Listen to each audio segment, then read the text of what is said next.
Hey everybody, so today we have the Kayo K2 230 and I'm going to be showing you how to adjust your gear shift.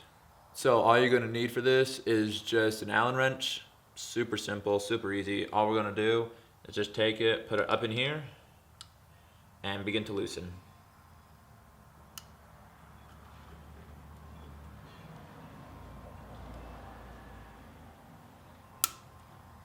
A few moments later.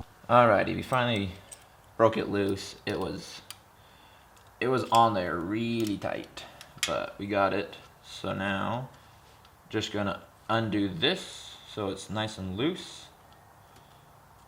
Just that. Okay, we got that bolt out. We're gonna save this, save that. Don't want to lose that.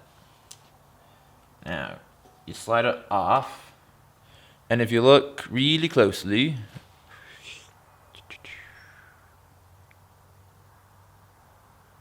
there we go.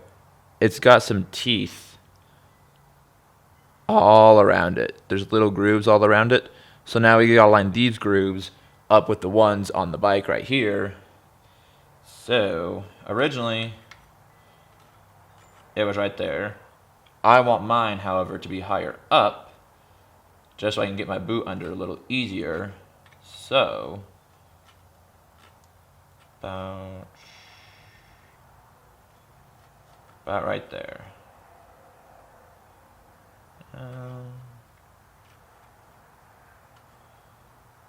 About right there. So now we take our bolt and we put it right back on together. There we go.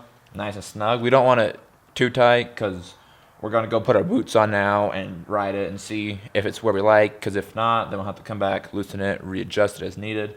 But for now, I think that'll work. So that's how you adjust your gear shift on your Kayo K230. One last thing I just realized. If you have it adjusted too high, it will come up and hit the motor right there. So we might have to take it down just a hair so we don't smack that every time we shift.